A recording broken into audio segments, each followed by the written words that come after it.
voulons retourner sur les anciens sentiers et nous ne pouvons pas prétendre retourner sur les anciens sentiers sans retourner à notre identité pentecôtiste.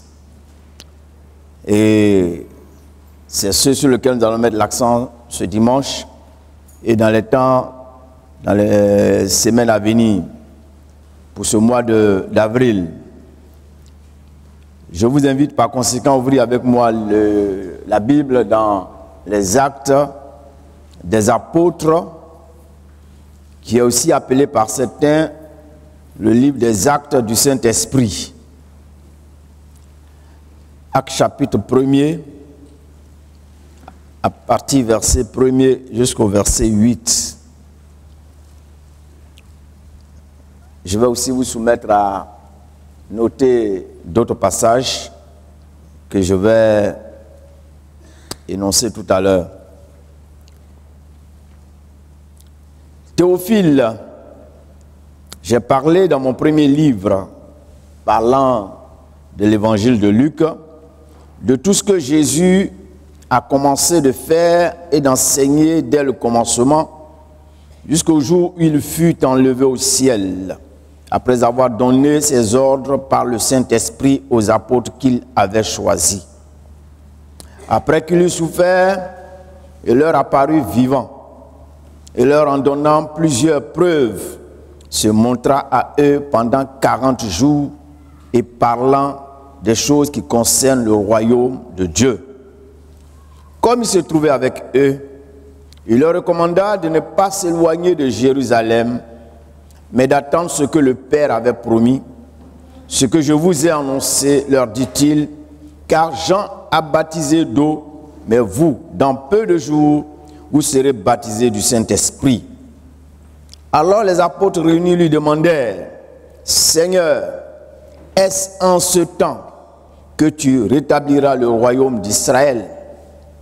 Il leur répondit, ce n'est pas à vous de connaître les temps ou les moments que le Père a fixés de sa propre autorité. Mais vous recevrez une puissance, le Saint-Esprit survenant sur vous, et vous serez mes témoins à Jérusalem, dans toute la Judée, dans la Samarie, et jusqu'aux extrémités de la terre. Vous pouvez noter également le chapitre 2, versets 1 à 4, le chapitre 6, verset 1, relatif à la nomination des premiers diacres, dont le choix s'est fait en tenant compte de cet aspect, cette exigence d'être rempli du Saint-Esprit. Actes chapitre 10, Pierre s'en va chez Corneille, un officier romain, et il s'en va là-bas, et là-bas, ce païen va être rempli du Saint-Esprit. Cela a suscité quelques tumultes dans l'Église. Au chapitre 11, il va y avoir une explication entre les disciples pour qu'ils comprennent pourquoi est-ce que Pierre est parti. Acte chapitre 19, Paul arrive à Éphèse. Et là, il y avait déjà une communauté. Et il va demander aux frères s'ils avaient été baptisés du Saint-Esprit quand ils ont cru. Peut-être qu'il avait constaté certaines insuffisances. Et là, ils ont dit qu'eux-mêmes n'ont jamais entendu parler qu'il existait un Saint-Esprit. Paul va donc s'atteler à les enseigner et ils vont être remplis du Saint-Esprit. Donc cette anomalie va être corrigée. La question du baptême dans le Saint-Esprit, ou bien du baptême du Saint-Esprit, est l'une des promesses phares du Seigneur Jésus à ses disciples. Par exemple, Jean y consacre plusieurs chapitres de son évangile. Jean chapitre 2, versets 32 à 33. Jean chapitre 14, chapitre 14, chapitre 16, et pratiquement vers la fin de son évangile, Jean chapitre 20, verset 22. Marc et Luc terminent leur évangile par cette promesse que le Seigneur fait aux disciples avant de monter vers le Père. Et aussi, on se rend compte en faisant une lecture du livre des Actes des Apôtres, on se rend compte que l'Église est née de la Pentecôte. Et à l'origine, les frères attachaient à cela une importance capitale. Ils y attachaient une importance capitale par rapport à l'action et au rayonnement des communautés qui existaient. Dans le cas spécifique, même des assemblées de Dieu de Côte d'Ivoire, ou bien des assemblées de Dieu à l'échelle mondiale, je pourrais dire, le Saint-Esprit occupe une place de choix. Parce que, au début, par exemple, de ce mouvement, un des maîtres mots était celui-ci: Jésus sauve, Jésus guérit, Jésus baptise du Saint-Esprit. C'était les maîtres mots au départ. Jésus sauve, Jésus guérit, Jésus baptise du Saint-Esprit. Quand nous on se convertissait, c'est ce qui était pratiquement en vogue.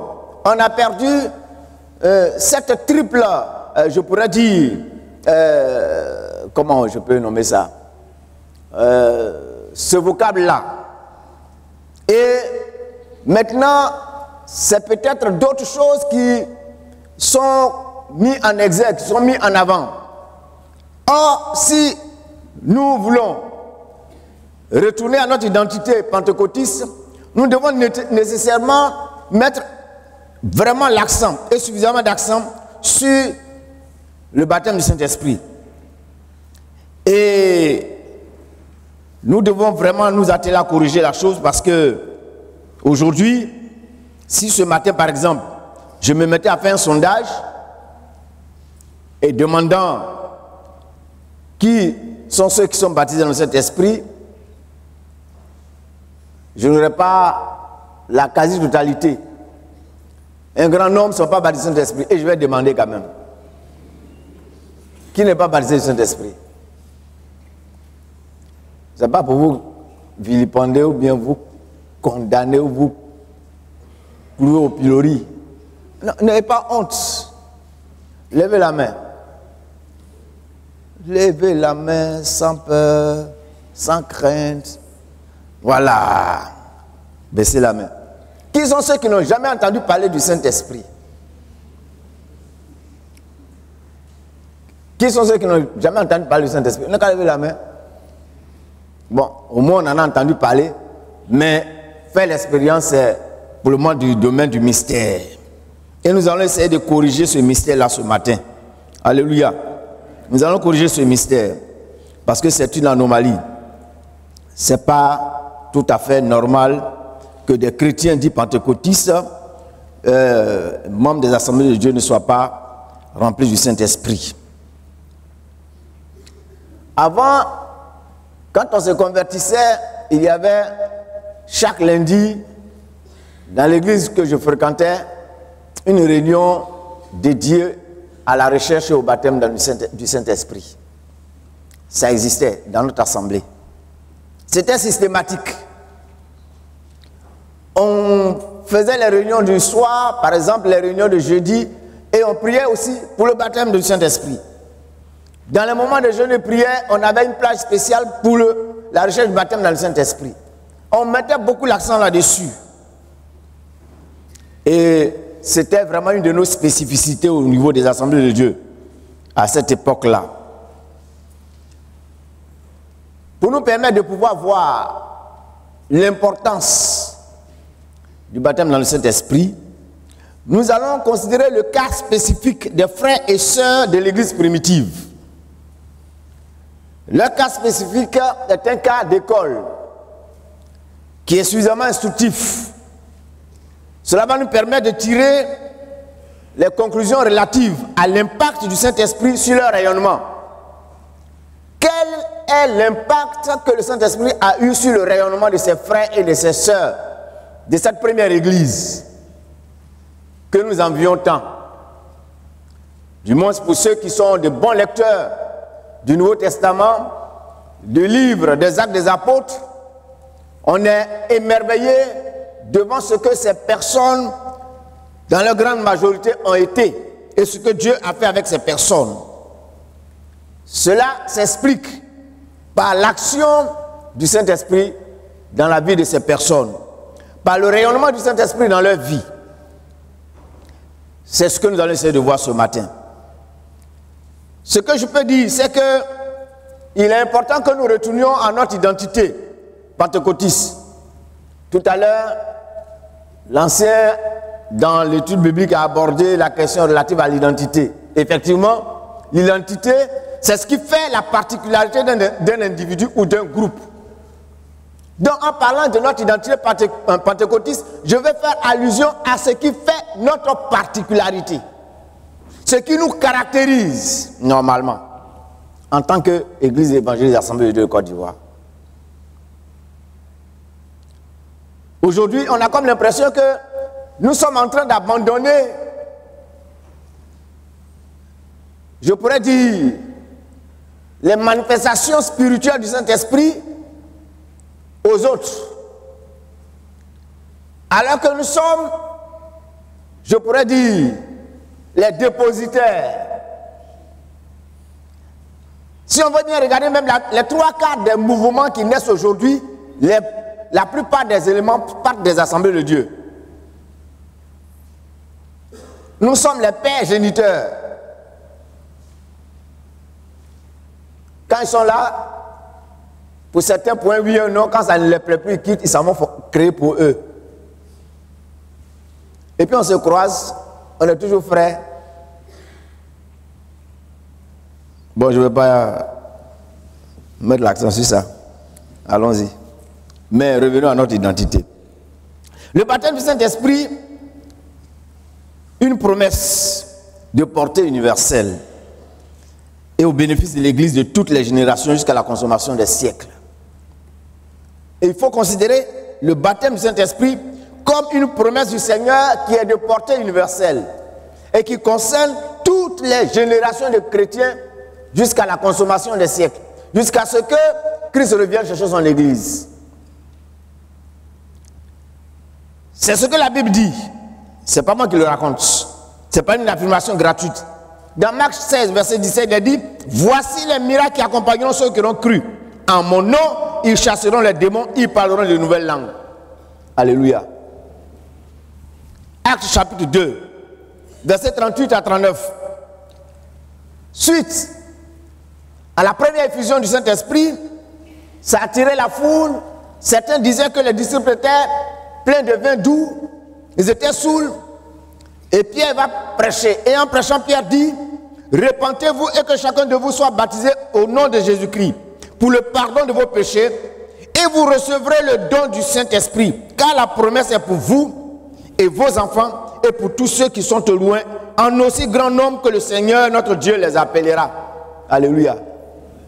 La promesse est pour vous et vos enfants, en aussi grand nombre que Dieu les appellera. Ceux qui sont encore loin. Et nous étions de ceux qui étaient loin. Et nous sommes arrivés. Nous sommes rentrés dans la mouvance. La promesse est pour nous aussi. La promesse est pour toi aussi. Alléluia. Il faut dire: j'attrape ça. Voilà. Quand les autres parlent, vous dites comme ça. Quand nous aussi on parle, on dit ça aussi. Alléluia. Alléluia. On peut avancer. À travers les siècles et les expériences de tous les croyants de toutes les époques, on constate que tous les croyants qui ont eu à un moment à considérer le baptême du Saint-Esprit comme élément de leur patrimoine spirituel et par conséquent l'ont démystifié et soupiré à faire l'expérience, le Seigneur a comblé leur attente. Dans toutes les générations de chrétiens qui nous ont précédés, quand il s'est trouvé des hommes et des femmes qui ont soupiré après cette expérience spirituelle, qui ont prié, Dieu s'est manifesté. Dieu s'est manifesté. Cela est important. Et cela, il faut savoir le garder à l'esprit. Regardons par exemple l'exemple des premiers croyants, qui fut l'expérience initiale. Actes chapitre 1, versets 12 à 14. Pendant 40 jours, le Seigneur ressuscité leur apparaissait, il a fait route avec eux, il était avec eux, et après ces 40 jours, il est monté au ciel. Et avant de partir, il leur fait la promesse. C'est ce que nous avons lu dans Actes chapitre 1, verset 8. Il leur fait la promesse et il est parti. Juste après le départ du Seigneur, ils vont se retrouver dans la chambre haute. Ils vont commencer à prier. Et ils vont prier pendant 10 jours. 10 jours, ils vont prier. Pendant ces 10 jours de prière, ils soupiraient après l'accomplissement de la promesse du Maître. Et cette promesse va se réaliser, va s'accomplir. Ils vont voir la concrétisation de cette promesse. Leur prière donc va être exaucée. Et le jour de la Pentecôte, ils vont être remplis du Saint-Esprit. Plus près de nous, au début du XXe siècle, aux États-Unis, un prédicateur noir américain du nom de William Seymour, je dis bien un prédicateur noir américain, comme pour dire que Dieu ne fait exception de personne. Il peut exister dans le monde la ségrégation raciale et il a existé l'apartheid en Afrique du Sud. Les gens peuvent penser que le noir est moins important, moins intelligent ou exclu. Mais aux yeux de Dieu, le noir n'est pas un exclu. Même si, au plan du développement, au plan des avancées technologiques et intellectuelles, les blancs, les jaunes et autres semblent être en avance, cela ne veut pas dire que Dieu a exclu les Africains, les Noirs. Peut-être s'ils sont en avance dans les autres domaines, sur le plan spirituel, Dieu veut que nous prenions notre place. Et Dieu nous a donné des indices. Ce William Seymour, il était un prédicateur dans une église. Et voyez-vous, il prêchait sur le fait que on pouvait être encore baptisé du Saint-Esprit avec un signe initial, le parler en langue. Il prêchait dans une communauté. Et une dame qui est allée rendre visite dans la ville où il se trouvait, et il n'avait que 34 ans. La dame est allée rendre visite et elle a entendu sa prédication. Elle va tout faire pour l'inviter à Los Angeles. Et il arrive à Los Angeles et il va continuer sa prédication. Il a prêché un dimanche dans une église. Et en prêchant, il a dit que lui-même, ce qu'il était en train de prêcher, il n'avait pas encore fait l'expérience.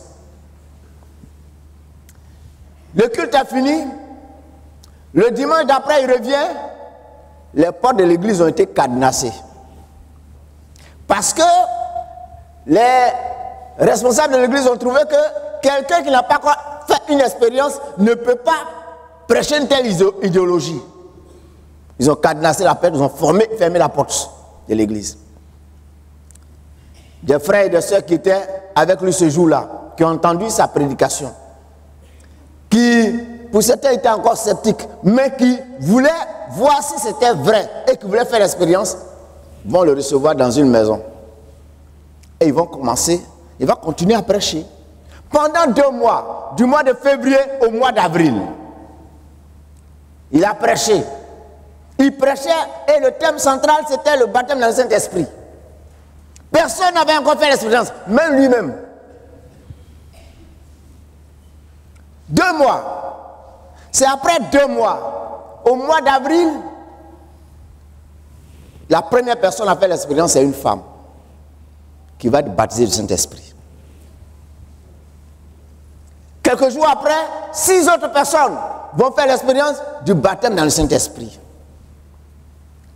Et c'est quelque temps après que lui-même va être baptisé du Saint-Esprit. Après cela, eh bien, la chose a commencé à prendre.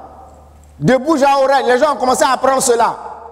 Les gens vont venir et ça va aller comme une traînée de poudre. La maison où ils étaient même était devenue trop exiguë. La maison même s'est effondrée, mais il n'y a pas eu de blessés. Et ils vont être délocalisés ailleurs. Et c'est de là qu'est parti ce qu'on appelle le réveil pentecôtiste du début du XXe siècle. C'est de ce mouvement qu'est né les assemblées de Dieu. Aux alentours de 1914. C'est pourquoi il y a 4 ans de cela, il y a eu le centenaire des assemblées de Dieu. Mais voilà où est partie la chose. Un noir qui a été l'instrument de Dieu. Ce matin, je voudrais dire simplement, et même l'expérience de l'Assemblée de Dieu de Côte d'Ivoire est presque similaire. C'est un groupe de personnes qui sont sorties de l'église méthodiste et qui avaient soif et qui se sont mis à prier. Et quelque temps après, Dieu va se manifester. Et il y a eu ce qui s'est passé dans les années 73 et c'est ce qui va faire valoir le développement de l'église Assemblée de Dieu de Côte d'Ivoire. C'est pour nous dire que partout où des hommes et des femmes ont senti la nécessité de s'approcher de Dieu et ont compris l'importance de cette expérience spirituelle, Dieu a comblé leur attente.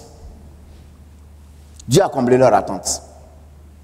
Ça paraît mystérieux, mais c'est aussi, Dieu lui-même, c'est un mystère. Il y a des gens qui aujourd'hui veulent dire, ils disent, c'est des trucs barbares, c'est illogique. Langue, on ne comprend pas ce que ça veut dire. Les syllabes, on ne sait même pas comment les déchiffrer. Et puis on dit que c'est quelque chose de spirituel qui vient de Dieu. Mais ce n'est pas tout ce que Dieu fait que les hommes peuvent comprendre. C'est la sagesse infiniment variée de Dieu. Et c'est la souveraineté de Dieu qui s'exprime ainsi. Et c'est Dieu qui a voulu que les choses soient ainsi. Et c'est le Seigneur Jésus même qui a dit aux disciples, voici les miracles qui accompagneront ceux qui auront cru en mon nom. Et il dit, en mon nom, ils vont parler de nouvelles langues. Quand on va dans le livre de 1 Corinthiens, ou bien dans l'épître de Paul aux Corinthiens, on voit qu'il y a des langues angéliques, et même il y a des langues humaines que ceux qui se baptisent du Saint-Esprit peuvent parler.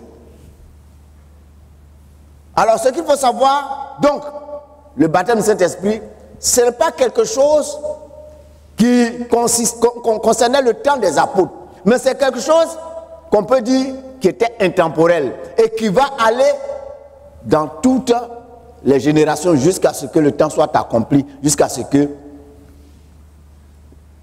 les siècles soient consommés et que Christ revienne. Deuxième élément, le baptême du Saint-Esprit,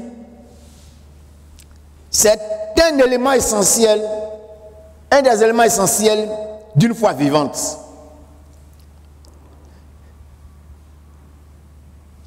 Un élément essentiel d'une foi vivante.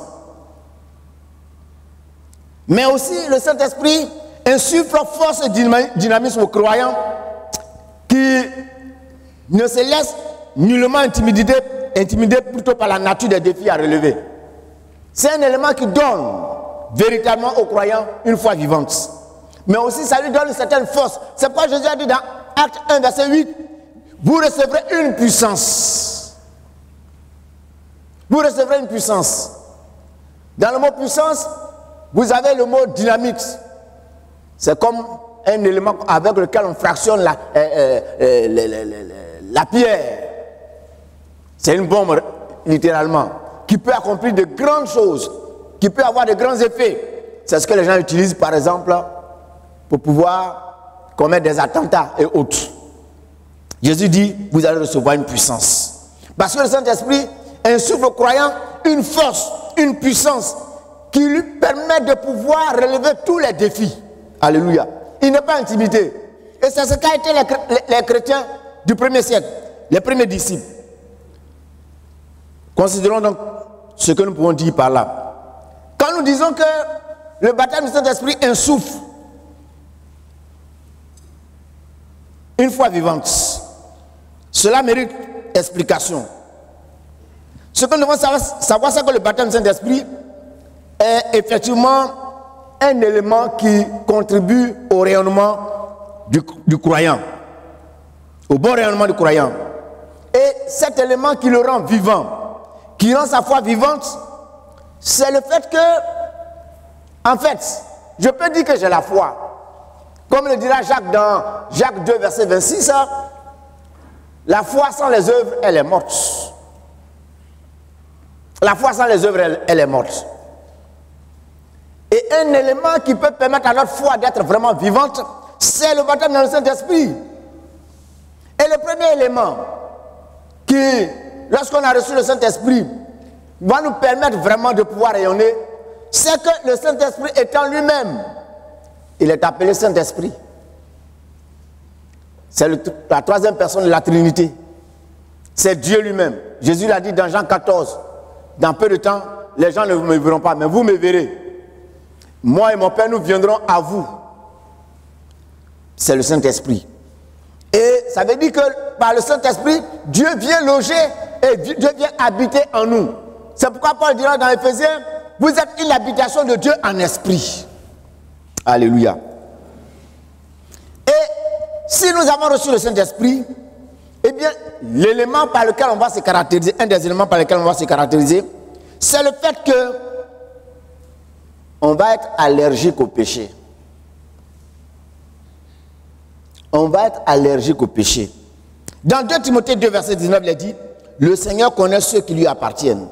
Et quiconque prononce le nom du Seigneur, qui s'éloigne de l'iniquité. Dans Éphésiens 5, verset 18, il est dit, ne vous enivrez pas de vin, c'est de la débauche, soyez au contraire remplis du Saint-Esprit. Dans Éphésiens 4, verset 30, il est dit, n'attristez pas le Saint-Esprit de Dieu par lequel vous avez été scellés pour le jour de la rédemption. Qu'est-ce qui peut attrister le Saint-Esprit? Si tu prends ton temps pour boire, tu t'enivres. Quand on sait que un soulard, non seulement il rit bêtement, ouais, quand quelqu'un est sourd, vous le voyez se promener, il rit. On se demande pourquoi il rit. Ensuite, un soulard, il touche à tout. Il peut tomber dans le caniveau. Il se relève. Il bave. Ça n'honore pas son physique. Ça attriste le Saint-Esprit. Lorsque l'on observe attentivement l'Église primitive dans son rayonnement, une des choses qui la rendait crédible, c'est le fait que les frères ne transigeaient pas face à la question du péché. Actes des apôtres. Les frères ne transigeaient pas face à la question du péché. Ils n'avaient pas de temps pour le péché. Et les questions relatives au péché étaient rapidement réglées. Souvenez-vous de la situation de Ananias et Saphira. Ça s'est vite réglé. Simon le magicien, qui voulait corrompre Pierre pour avoir la puissance du Saint-Esprit, ben, il a été rappelé à l'ordre très facilement. Quand Paul était à Éphèse et qu'une femme animée d'un mauvais esprit, un esprit de python, le suivait et le suivait, et puis chaque jour, elle semblait faire la publicité. À un moment donné, Paul en avait marre parce qu'il savait quel esprit gouvernait cette femme. Il a réagi et elle a été délivrée. Aujourd'hui, par exemple, certains d'entre nous prédicateurs, si les gens sont derrière nous qui nous ovationnent, on dit non, ça c'est un vrai pasteur. Et ils sont là, quand les gens chantent comme ça, on dit oh, mais vraiment, certains sont en mal de publicité ou bien ils sont en mal de popularité.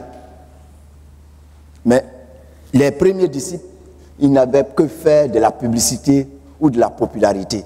Ce qui les intéressait, c'était que le nom du Seigneur soit glorifié. L'apôtre Paul, même lorsqu'il devait s'en aller et qu'on devait l'arrêter à Jérusalem, il a dit ceci dans Actes chapitre 20, verset 24. Je ne fais pour moi-même aucun cas de ma vie comme si elle m'était précieuse, pourvu que j'accomplisse ma course avec joie et le ministère que j'ai reçu du Seigneur Jésus-Christ. Moi, ce n'est pas le plus important. Ce qui est important, c'est que ce pour lequel le Seigneur m'a appelé, je puisse l'accomplir. C'est ça le plus important. Aujourd'hui, quand les gens ne sont pas vraiment remplis et habités par le Saint-Esprit, c'est ce qui crée des problèmes.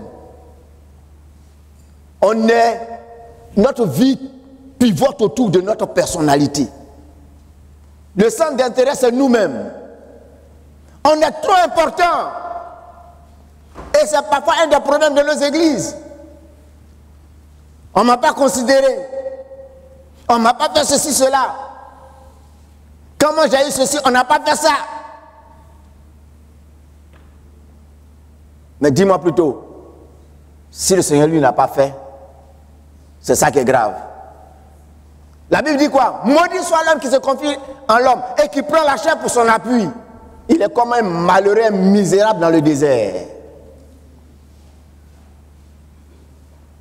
Aujourd'hui, parce qu'on ne sait pas qui doit être important et qu'on s'est mis nous-mêmes sur le trône de notre cœur, sur le trône de notre vie, alors c'est ce qui génère ça. Mais quand on est rempli du Saint-Esprit, ce qui nous préoccupe, c'est la gloire de Dieu, c'est l'honneur du Seigneur. Et aussi, on n'a pas de temps pour les choses qui perdent le temps, le péché. On n'a pas le temps pour ça. On n'a pas le temps pour tout ce qui porte atteinte à la dignité de Dieu à travers nous. Dernièrement, permettez-moi de parler, au niveau du conseil, on a travaillé sur la question de l'habillement dans l'église. Une commission a été mise sur pied, ils nous ont donné leurs conclusions. Quand vous êtes assis dimanche là, les frères sont passés, ils ont pris des photos à votre insu. Il y a d'autres, on voit leur dos tout dehors. Il y a d'autres même là. Hein? Leur pom-pom là, c'est dehors. Ça ne les gêne pas. Il y a d'autres même là. Quand ils s'asseyent là, cuisse là même là, ça est dehors. Or, tu es appelé à être la femme de quelqu'un. Tu es appelé à être la femme de quelqu'un. Il y a des parties de ton corps là, c'est la propriété exclusive de ce dernier. Mais toi, tu fais exposition, vente.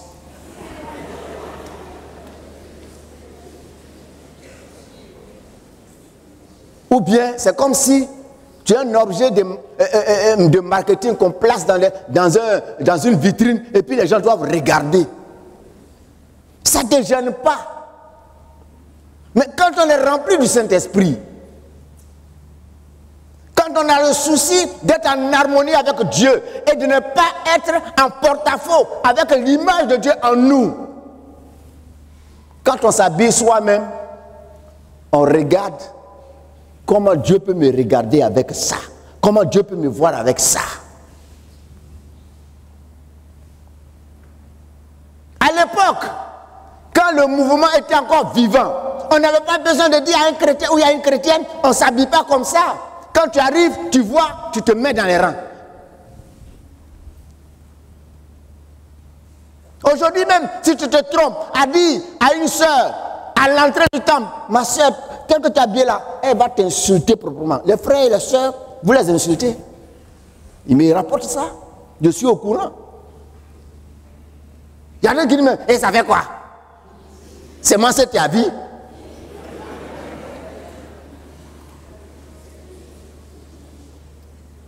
Je te souhaite d'arriver au ciel avec ça et de donner cette réponse à Dieu. Il va t'applaudir, il va t'acclamer, il va t'ouvrir le paradis, si ce n'est l'enfer. Que le Seigneur nous aide. Là où le Saint-Esprit est, les questions de péché, on n'en parle pas. Là où le Saint-Esprit est, la crainte est dans les cœurs. Aujourd'hui, les gens viennent à l'église parce que c'est devenu leur religion. C'est une religion. Et l'esprit religieux, c'est ce qui a caractérisé les chefs religieux juifs de l'époque de Jésus. les gens de l'époque de Jésus, ils avaient beaucoup de coutumes et de traditions. Mais, comme Jésus le disait, vous êtes des tombeaux blanchis. Vous paraissez beaux à l'extérieur, mais dedans, ce sont des ossements desséchés. C'est ce que, dans la réalité, on est.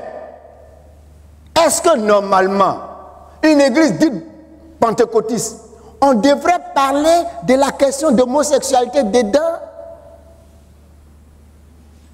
Et cependant, tu dis, tu es chrétien, tu es né de nouveau, tu appartiens à un mouvement pentecôtiste, et cependant, tu es homosexuel.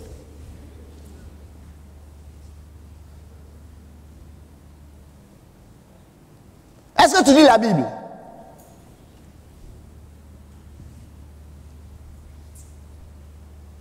Oui. Voilà la réalité de notre identité pentecôtiste. Que le Seigneur nous aide. Aussi, au niveau de l'église primitive, les querelles des personnes de leadership ne minaient pas la vie des communautés. Ils étaient à l'opposé de ce que Paul a annoncé et qui concernait les événements futurs qui marqueraient la vie interne de l'église dans les derniers temps. Dans 2 Timothée 3 plutôt, versets 1 à 5, Paul dit, sache que dans les derniers jours, il y aura des temps difficiles, car les hommes seront égoïstes, amis de l'argent, fanfarons, hautains, blasphémateurs, rebelles à leurs parents, ingrats, irréligieux, insensibles, déloyaux, calomniateurs, intempérants, cruels, ennemis des gens de bien, traîtres, emportés, enflés d'orgueil, aimant le plaisir plus que Dieu, ayant l'apparence de la piété, mais régnant ce qui en fait la force. Qu'est-ce qui fait la force de la piété? C'est la vérité qui va de pair avec notre vie. C'est la sainteté qui va de pair avec notre vie. C'est ça qui confère la force à notre piété. On les voit, tout le monde prie. Il y a des gens qui les voient au coin des rues et prient. Mais ça ne les empêche pas de sortir un couteau et de vous trancher la tête. On les voit, ils sont pleins dans les églises. Ils chantent les cantiques. Ils sont dans les chorales. Mais le maître de chœur,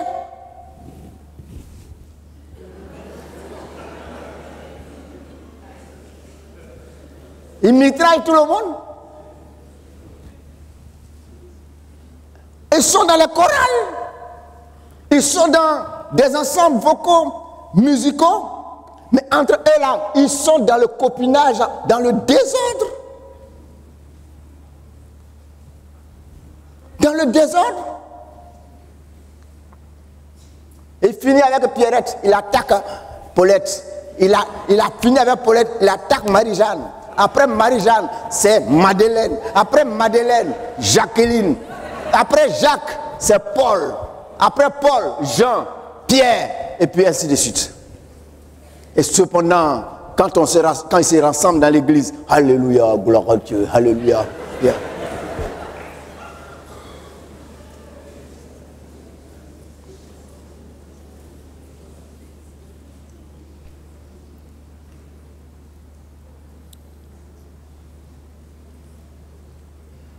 Vous voyez ce que Paul cite ici? Ce sont des choses qu'on cite par rapport au monde. Mais en réalité, ce qu'il cite ici, il y a des choses qui concernent malheureusement la situation interne au sein de l'Église.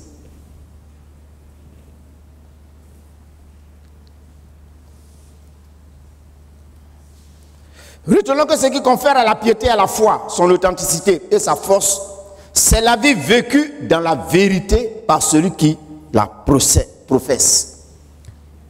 Celui qui professe une foi, pour que véritablement cette foi-là soit jugée comme authentique, c'est le fait de vivre dans la vérité. Vivre dans la vérité.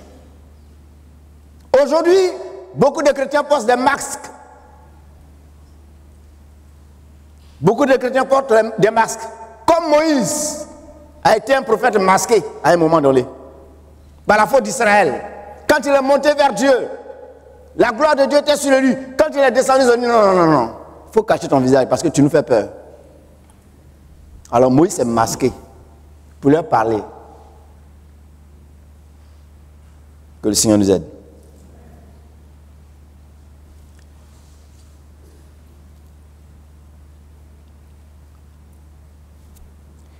Aussi, par le Saint-Esprit, ils étaient des gens dotés d'une force de conviction extraordinaire qui ne reculaient devant aucun défi. C'est le deuxième atout qu'a constitué le Saint-Esprit pour eux. Ils étaient des gens dotés d'une force de conviction extraordinaire. Ce qui faisait qu'ils ne reculaient devant aucun défi. Et ils ont eu beaucoup de défis, beaucoup de situations qui voulaient les amener à ployer, à plier. Mais ils n'ont jamais plié et ils ne pliaient pas. Ils ne reculaient pas. Souvenons-nous, le Seigneur, en leur faisant la promesse du baptême du Saint-Esprit, a dit ceci: vous recevrez une puissance. Le Saint-Esprit survenant sur vous, et vous serez mes témoins à Jérusalem, dans toute la Judée, dans Samarie et jusqu'aux extrémités de la terre. Quel était leur contexte? Il faut bien noter leur contexte. Dans leur contexte, à cette époque-là, il n'y avait pas des organisations de défense des droits de l'homme, des libertés publiques, des libertés religieuses. Ils étaient sous deux jougs. Eux, premiers croyants en Christ. Il y avait le joug des religieux juifs. Et il y avait le joug de la tyrannie romaine. C'était dans cette période-là qu'ils étaient. Et ils étaient constamment sous la menace de ces fanatiques religieux juifs. Et ils étaient sous la menace également du pouvoir totalitaire de Rome, qui était un pouvoir féroce. D'ailleurs, c'est une coalition des deux entités qui va conduire à l'arrestation de Jésus et à sa crucifixion. Cependant, malgré ce contexte hostile, difficile, ils n'ont reculé devant aucun obstacle. Et en moins, presque d'un demi-siècle, le monde qui avait été découvert à l'époque avait été déjà ensemencé de la parole de Dieu. Dans ce contexte de persécution, d'hostilité, l'évangile a progressé. L'évangile a été sémé dans toutes ces zones, qui étaient des zones déjà connues à l'époque. Ça a commencé effectivement en Palestine. Ça s'est poursuivi en Afrique du Nord. L'Afrique du Nord était une zone évangélisée. Partant de l'Égypte jusqu'à la Tunisie et autres, c'était évangélisé. L'Europe avait été gagnée. Mais dans quel contexte l'Europe a été gagnée? L'Europe a été gagnée, toutes ces zones ont été gagnées dans un contexte d'hostilité, d'opposition. Parce que ce sont des hommes et des femmes qui, ayant été remplis du Saint-Esprit, étaient dotés d'une force exceptionnelle, une force de caractère, une force de conviction, ce qui faisait que, quel que soit l'obstacle, ils avançaient. Alléluia. Ils ne reculaient pas. Par le baptême du Saint-Esprit, les disciples étaient devenus des gens audacieux, des gens très courageux. Aujourd'hui, il y a des gens qui disent qu'ils sont remplis du Saint-Esprit, mais devant la moindre chose, paf, ils prennent la clé des champs. Ils abandonnent, ils se relâchent. Quand on est baptisé du Saint-Esprit, le courage, l'audace, la persévérance nous caractérisent. Après le baptême du Saint-Esprit, les disciples donc étaient devenus audacieux et très courageux. Voilà l'exemple. Pierre a été arrêté avec Jean. Et avant cela, le jour de sa prédication, la première prédication, acte 2, quand ils ont été remplis du Saint-Esprit, la foule est venue et les gens disaient qu'ils étaient remplis de vin doux. Pierre va prêcher. Et remarquez une des choses que Pierre dit dans sa prédication, Actes chapitre 2, versets 22 à 23. Il fustige, dans ce paragraphe-là, les chefs religieux juifs et les Romains qu'ils nomment d'impies publiquement. Publiquement. Il dit que les Juifs ont tué Jésus et ils ont comploté avec des impies. Cela pouvait lui valoir une arrestation. Et il savait dans quel contexte il parlait. Mais combien de chrétiens aujourd'hui qui, face à l'adversité, aux difficultés, à l'hostilité, ne font pas profil bas?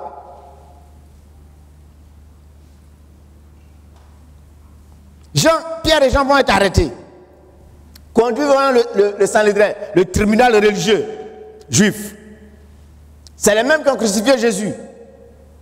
Et ils leur font injonction en leur interdisant de continuer de prêcher le nom du Christ. Pierre et Jean vont leur répondre avec détermination en disant: jugez s'il est juste devant Dieu de vous obéir plutôt qu'à Dieu, car nous ne pouvons ne pas parler de ce que nous avons vu et entendu. Acte 4, 19 à 20. C'est les mêmes qui ont tué Jésus, hein, qui ont fait tuer Jésus. Et c'est face à eux que Pierre et Jean tiennent un tel discours. Aujourd'hui, est-ce que nous avons ce même courage? Combien de frères, combien de sœurs qui, pour des situations de pression, de menaces, ou pour avoir accès à une certaine élévation sociale, ne sombrent pas dans la compromission parce que leur vie n'est plus sous le contrôle du Saint-Esprit?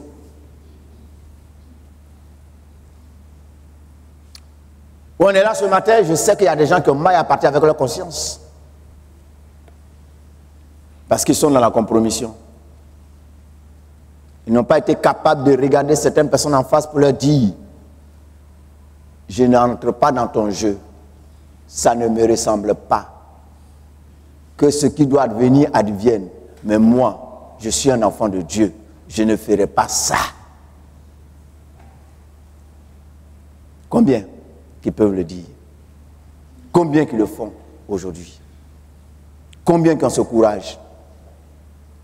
Et pourquoi ils n'ont pas ce courage? Parce que leur baptême Saint-Esprit, c'est de la préhistoire. Ce n'est pas de l'actualité. Parce qu'ils n'ont jamais été remplis du Saint-Esprit. Parce qu'ils ne marchent pas par l'Esprit. Quand quelqu'un qui est en parfaite communion avec l'Esprit de Dieu, quels que soient les défis, c'est vers Dieu qu'il tourne les regards. Il a plutôt la crainte de Dieu.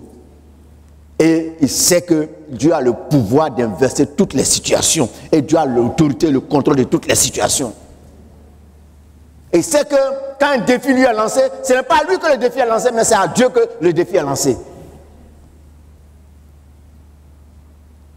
C'est ça, la foi. Au travers des situations auxquelles nous sommes confrontés, c'est des tests pour voir quelle est la nature de notre foi, quelle est la nature de ce que nous avons investi comme confiance dans le Seigneur.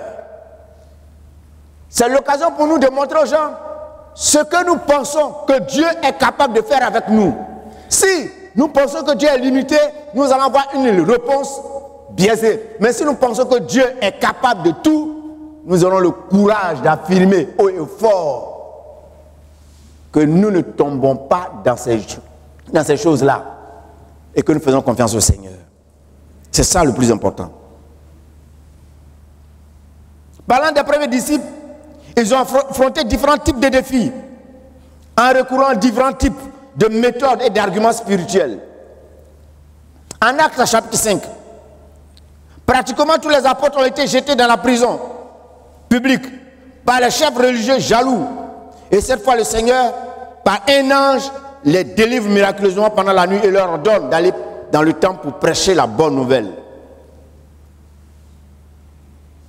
Ils ont arrêté premièrement Pierre et Jean. Après, maintenant, ils vont arrêter tous les apôtres. Et ça, Dieu, le Seigneur le Seigneur va se manifester. Pourquoi le Seigneur se manifeste? Parce que si Pierre et Jean, si les 12 ou bien les 11, parce que Judas, lui, il était déjà parti, Si les 11 là avaient été exterminés, ça voudrait dire qu'il n'y avait plus d'avenir pour l'œuvre. Et là, le Seigneur magistralement intervient dans la prison et il les libère. Et quand il les libère, il a dit, retournez prêcher dans le temple. Le matin, ceux qui les ont arrêtés se surprennent de les voir libres et en train de prêcher dans le temple. Alléluia. Si tu veux que Dieu manifeste une action puissante dans ta vie, accepte de relever le défi auquel tu es confronté. Accepte de faire face à ton défi. Et tu vas voir le Seigneur se manifester.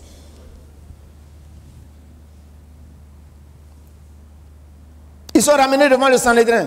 Ils vont être menacés. Et voilà ce qu'ils vont dire. Ils vont rappeler ce que Pierre et Jean avaient dit. Il faut obéir à Dieu plutôt qu'aux hommes. Il faut obéir à Dieu plutôt qu'aux hommes. Quand on est rempli du Saint-Esprit, c'est à Dieu qu'on obéit premièrement. Parce que Dieu, c'est lui qui nous donne la vie, c'est lui qui nous la reprend. Jésus a dit, n'ayez pas peur de celui qui est capable de pouvoir détruire seulement le corps, mais qui n'est pas capable de jeter l'âme dans la géhenne. Il faut craindre plutôt celui qui a le pouvoir de pouvoir mettre fin aux deux. Et c'est Dieu. Étienne accepte le martyre. Acte chapitre 7. On l'arrête. On le confronte. Et là, Étienne va prêcher un message extraordinaire devant cette foule excitée. Avant même qu'il ait fini, les gens commençaient à le lapider. Et il était là serein. Il souriait. Malgré les coups qui pleuvaient sur son visage, sur son corps, partout. Ça tombait seulement sur lui. Mais il souriait.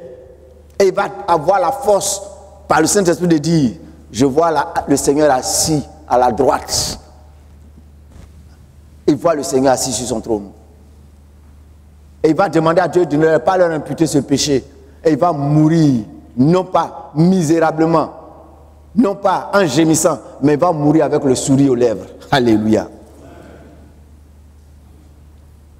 Que dire des disciples? Après donc le martyre d'Étienne, ils vont être pourchassés. Certains vont sortir de Jérusalem. Les gens ont pensé qu'ils ont eu la victoire. Mais vous savez, les chrétiens sont comme une grappe. Quand vous secouez là, ça tombe par-ci, ça tombe par-là, ça tombe par-ci, ça tombe par-là. Et là où ça tombe, ça pousse. Alléluia. Là où ça tombe, ça pousse. Et partout où ils partaient en traînant les graines de l'évangile. Et des gens se convertissaient. Peut-être que quelque part, c'est difficile. Et les gens sont hostiles. Et puis peut-être même, on veut te chasser ou bien on te fait une affectation. Tu dis, ça c'est une affectation arbitraire. Mais ce n'est pas affectation arbitraire. Parce que ce n'est pas les gens qui te contrôlent. Ce n'est pas les gens qui contrôlent ta vie. C'est Dieu qui contrôle ta vie. Peut-être que Dieu veut te faire changer de poste pour la cause de l'évangile. Vas-y. Tu vas pousser là-bas. Tu vas porter du fruit là-bas. Parce que tu es un missionnaire. Et le missionnaire, il n'est pas statique quelque part. Le missionnaire, quand il finit sa mission, ça va ailleurs. Alléluia. Que le Seigneur nous aide. Que dire de l'épisode de chez Corneille, où le Saint-Esprit réussit à faire tomber des barrières entre juifs et païens? Un païen qui va être baptisé du Saint-Esprit. Pour dire que Dieu ne fait pas d'acception de personnes. Acte chapitre 10. On va conclure maintenant, on va terminer. Retenons que le Saint-Esprit n'a pas été donné aux disciples pour qu'ils soient prospères, pour qu'ils gouvernent Israël de l'époque et le monde alors. Il ne leur a pas été promis et donné pour qu'ils deviennent des guérisseurs, des faiseurs de miracles à la satisfaction des curieux.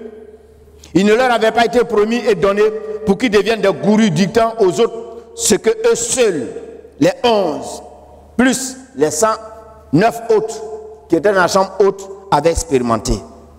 Pourquoi je dis ça? Pourquoi j'en arrive à cette conclusion? Quand ils ont été baptisés du Saint-Esprit, eh bien, qu'est-ce qu'ils sont devenus? Ce n'est pas pour les rendre prospères. Aujourd'hui, il y a des gens qui viennent à l'église pour être prospères.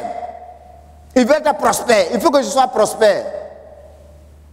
C'est ce qui a valu l'évangile de la prospérité, parce qu'il y a certains esprits malins, mercantiles, qui ont profité de l'occasion pour berner les gens.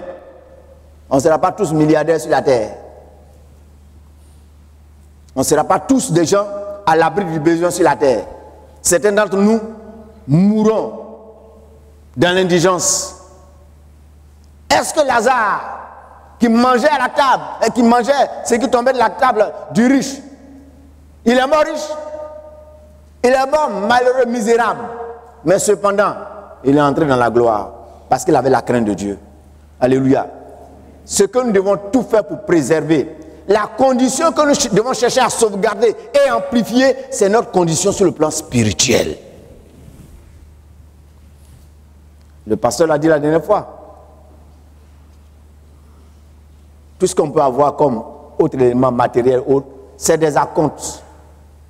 C'est un supplément, un goassou. Alléluia. Si cela nous est utile. Donc, c'est pas ça.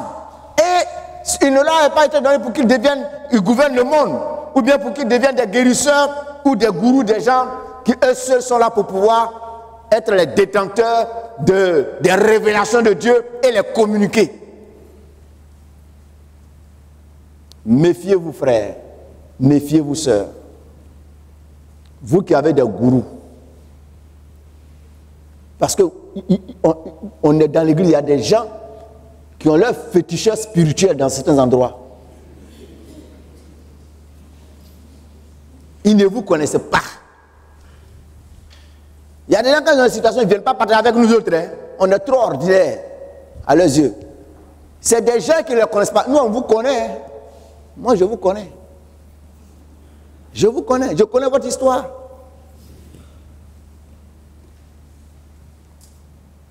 Mais comment je vous connais? On a des échanges parfois. D'autres aussi parlent de vous et je vous vois. La dernière fois, elle est venue me voir. Je lui ai dit, je te vois. Je te vois là où tu es là, je te vois. Elle dit, où tu me vois? Je dis, je te vois. Je sais où tu es. J'étais dans une ville et il m'arrivait quelquefois quand il fait chaud de porter un bon petit pantalon, une chemise, bien un t-shirt là.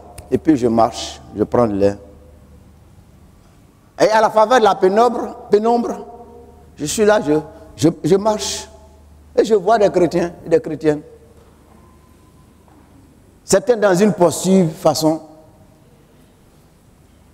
Et quand je les vois, parfois je vais vers, je dis, tu fais quoi là? Ah, pasteur, pasteur. Il y a d'autres aussi, je ne sais pas s'ils me voient, mais paf, ils filent. Et je dis, ah, le frère là, ou bien la soeur là. Ah. Et parfois, quand on est à l'église, quand ils me voient, ils s'en vont. Ils s'en vont. Et quelquefois, quand je les attrape, je dis, mes frères, ou bien sœurs, je t'ai vu. Il dit, parce que tu m'as vu comment? Il dit, je te connais. Tel jour là, tu étais là, en ce lieu, tu faisais ça. Hein, pasteur? C'est vrai? Oui. Oui, j'étais là, je marchais, je prenais de l'air. Mais je t'ai vu, fais attention. Hein. Oui. Chers frères, chères sœurs, faites attention. Aujourd'hui, là, il y a toutes sortes de personnes, à gauche et à droite. Il y en a qui sont là. Ils ont des gens qui prient pour eux, spécialement. Ce sont ces personnes-là qui sont leurs prières. C'est à eux de distribuer le sujet de prière. Parce que ces personnes-là, il y a une connexion particulière entre elles et Dieu. Quand elle l'a, pour elle, là, la ligne est directe. Alors que pour eux, la ligne, c'est une ligne détournée.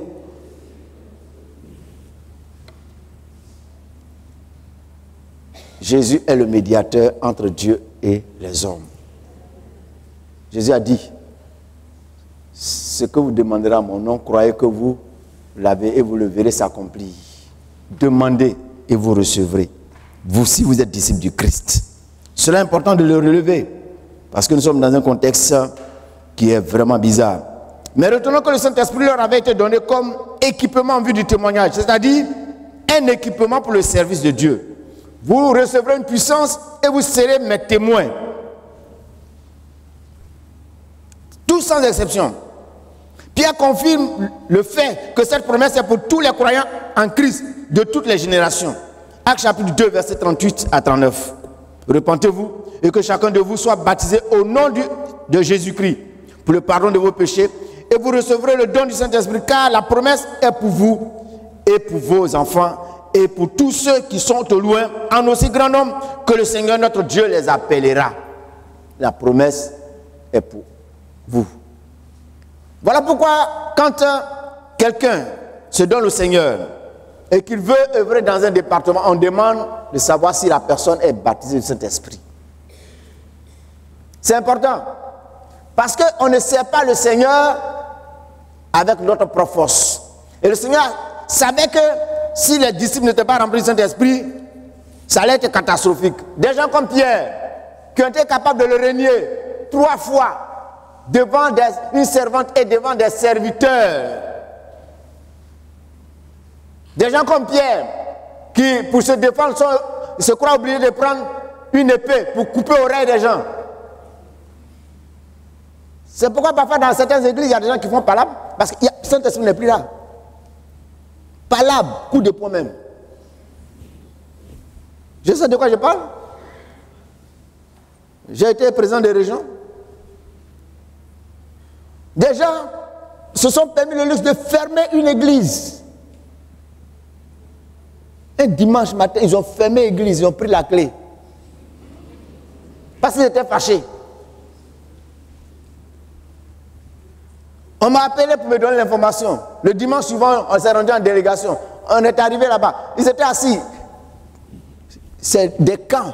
Hein, chacun était assis là.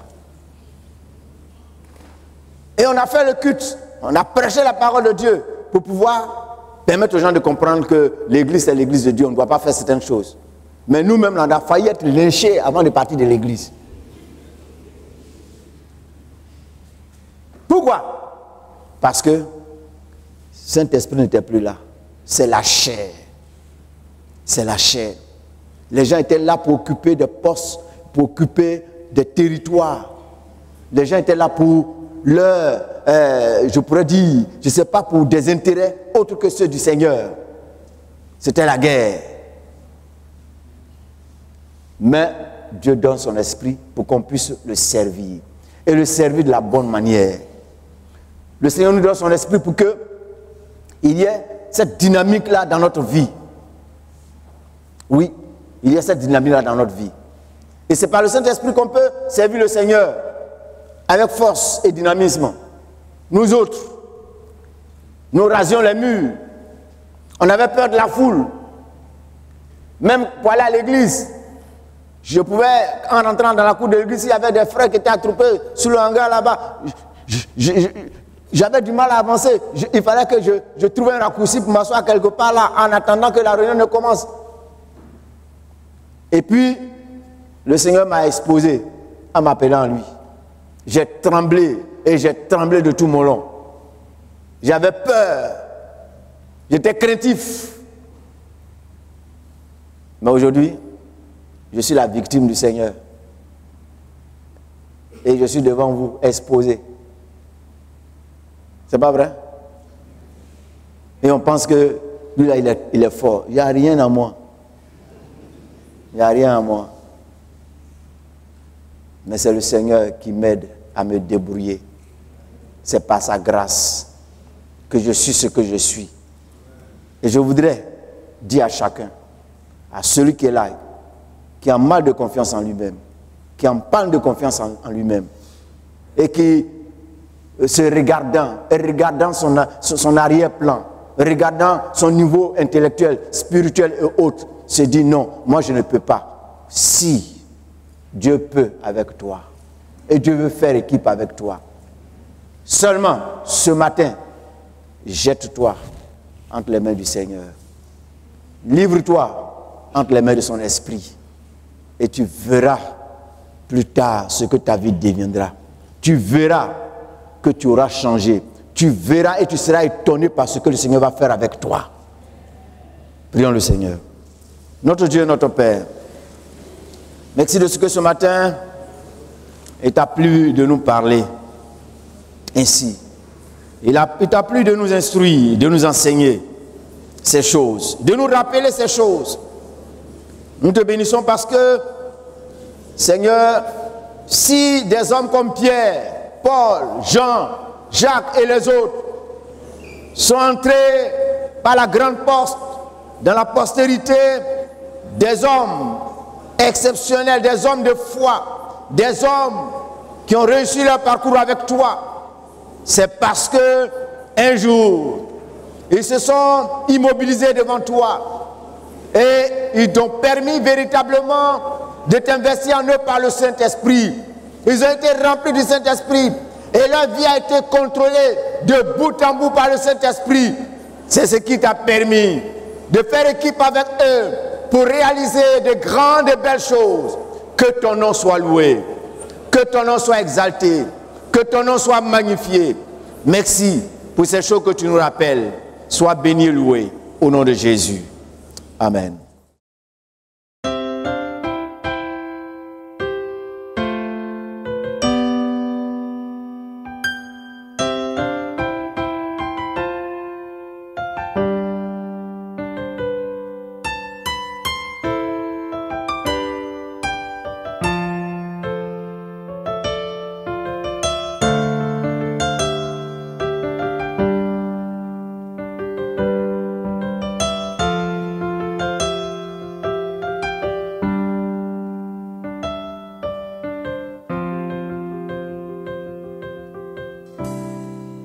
Voici, ô Dieu,